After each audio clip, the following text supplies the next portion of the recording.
Hello, everyone. I'm Kevin Chou. I'm very excited to be here today.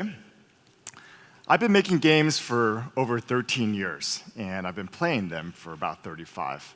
And so today, I want to give you the perspective of somebody who's been a professional game maker and a lifelong gamer about what's happening in the gaming industry and why I'm so excited about blockchain technology today. My father was a computer scientist, so we always had a PC around the house, and I was playing games, some of the earliest games on this 8086 that you see up on the screen. The game that's on the screen is called Decathlon. It probably doesn't look like much compared to the games of today, but it captured my imagination the way that no film or book ever did. And ultimately, it was the seed of inspiration for me to eventually pursue a career in the gaming industry. I did this by founding a company called Kabam. I did that in 2006. We were one of the first gaming studios in the world to start building games on social platforms, starting with MySpace, and then Facebook, and then eventually we shifted our efforts to mobile and made some of the biggest games in the world with major IP like Lord of the Rings, Fast and Furious, Star Wars, and Marvel. Over 11 years, we made 50 games that were played by over 500 million players. Our company employed 1,000 people around the world, including about 30 here in Seoul. And we were making about $400 million a year when we sold to Netmarble in 2007 for a little bit less than $1 billion. While I was fortunate to have found my success in the game industry, pursuing what I loved, I know it's actually a very hard industry to break into, which I learned over time. Today, there are roughly,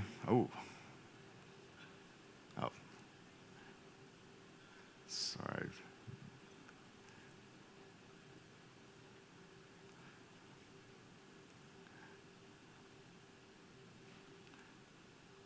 Well, I'll just keep it going.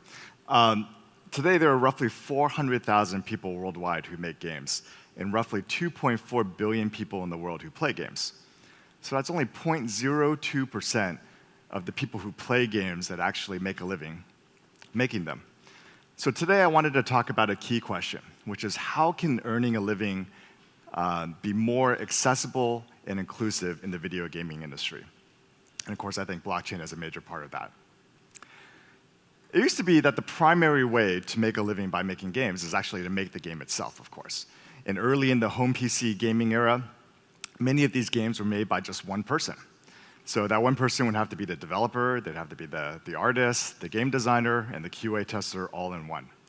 And this person that's on the screen is a legendary game maker, Richard Garriott. And he's famous for making one of the first RPGs in the gaming industry called a Call of Beth. So this game he made entirely himself. His mother drew the art that he put on a Ziploc bag and sold that in retail and through mail. Eventually, a publisher picked up this game, and he made about $150,000 in royalties, which was a lot of money back then for a teenager in 1980. Of course, these days, the games that you and I know are much more complex, and so much larger teams come together to make these games. World of Warcraft, for example, which is the picture here is the development team for World of Warcraft, is a game that over 6,000 people have come together to make in this last iteration in their expansion pack. Now, as you might expect, games have grown quite a bit in size and scope, but it's also grown in the revenues quite a bit. The global gaming industry today is about $150 billion, and that is more than the global box office plus the global music industry combined together. And it's been larger for the last 8 years. But games, as they become bigger and bigger from an industry perspective, they've also had a bigger and bigger cultural impact. Let's take a look at some of these examples to see what I mean. So we'll start with film. In the last 10 years or so, more and more film have been made on video game IP. And these have drawn big-name actors, including Angelina Jolie, Jake Gyllenhaal, and of course, The Rock in Rampage. And these games have been pretty big commercial successes as well, with Tomb Raider doing $275 million, Prince of Persia doing over $300 million, and Rampage grossing over $400 million in the global box office. As these games have had box office success, something bigger is happening, which is that the mainstream is now embracing games in a way that When I was growing up, gaming was a subculture of geeks like me. But today, global meetups like this, which happen, what you're looking at is a meetup in Chicago's famous Cloudgate sculpture. 5,000 people showed up in a fan-organized meetup around a game called Pokemon Go. This is the first one that was ever organized, and since then, over the last 3 years, many such events have happened all over the world. A community event on this scale could not have happened without games becoming truly mainstream. But let's take a look at another example.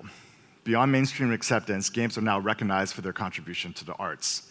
For example, in the New York City MoMA, considered one of the most influential voices in the art world, they've added 20 games to their permanent collection and have announced that they're going to double that to 40 over the years.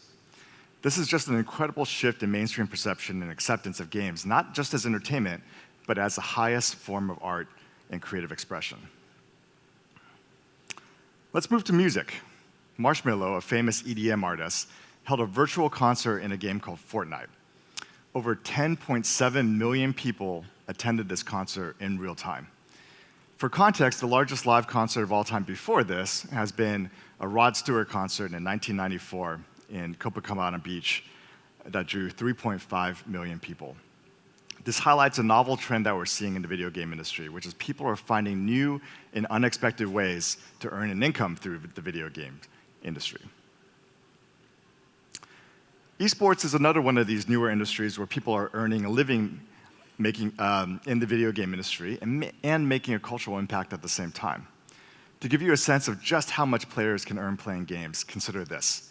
The world champion for Fortnite this year, a guy named Kyle Bugga Griesdorf, he took home $3 million for winning the championship. That is 50% more than what Tiger Woods won by winning the Masters this year. 4 other people in that tournament took home 7-figure digits in prize money as well. Earning income in competition isn't just from prize money. There's also salary opportunities as well. So in a game called League of Legends in 2018, the average salary was $320,000 in North America. In this game, League of Legends is one of the biggest free-to-play games in the world. Over 100 million people tune in to watch this game, and sold out the Staples Center within 1 hour.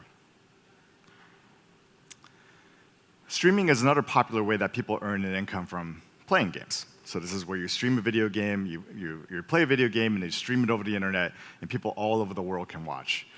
Ninja is perhaps one of the world's most famous streamers, and he earns just over $500,000 a month streaming from subscriptions alone.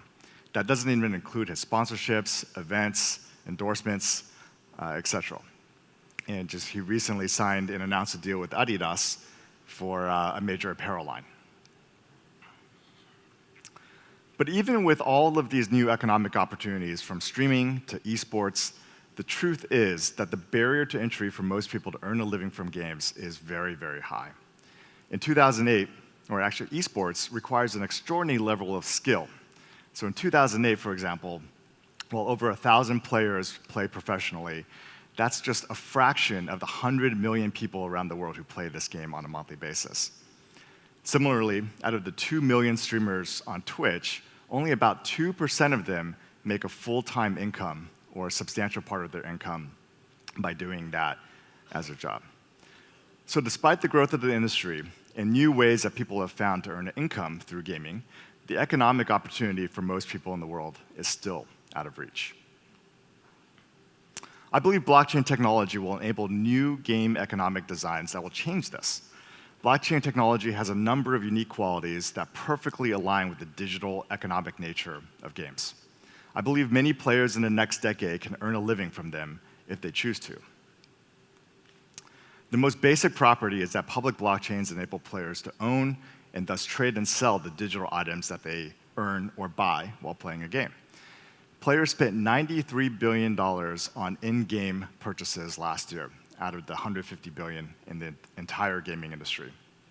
Blockchain can turn these in-game purchases into investments as opposed to just pure expenditures.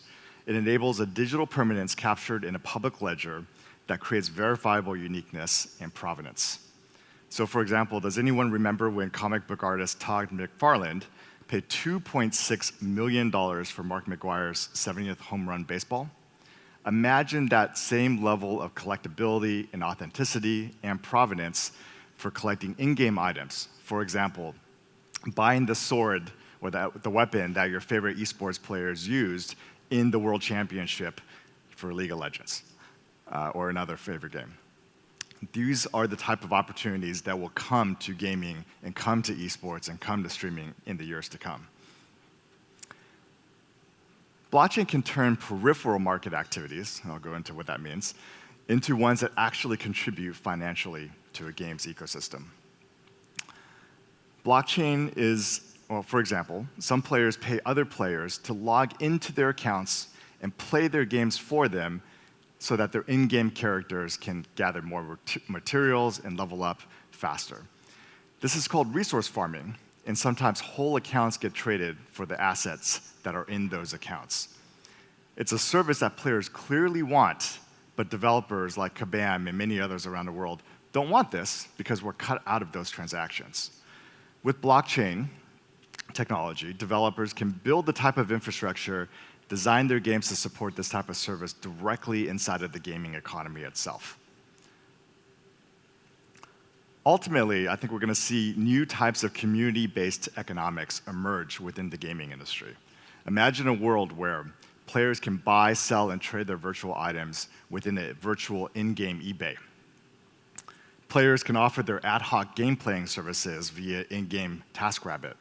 Players can create and sell custom virtual art and other assets in an in-game Etsy. All of this can take place inside of a game as its digital assets are powered by blockchain. What really excites me are the goods and services that game makers haven't even thought of yet because of not having these types of tools available to them. For example, as virtual games have real-world value attached to them, could others figure out a way to collateralize these assets using a DeFi protocol, much like you would use a car or jewelry today to take out a loan? This type of community economics simply wasn't possible before. And we now have the ability to transform the gaming industry forever by really taking these tools and technology and putting them in the hands of game makers that have the power to get millions and millions of users exposed to these blockchain assets for the first time. 2.4 billion people will play games this year. If only 2% of those gamers, about the number of full-time streamers on Twitch, participate in a blockchain-enabled game, that would mean that 48 million people around the world could potentially earn a living by playing games and doing what they love. This is a future that I'm passionate about building, and it's one that Forte is making a reality. And I hope I've shown you my perspective on this question: how can earning a living become more accessible and inclusive in the years to come through the video game industry? Last thing I'll leave everyone with is that we put together a $100 million fund, which we're giving to game developers. We're focused on games that already have existing audiences and significant revenues. We've deployed about 25 of it already, but that means we still have 75 left to work with developers all around the world. And we hope that blockchain gaming will come to a game that you play. Thank you very much.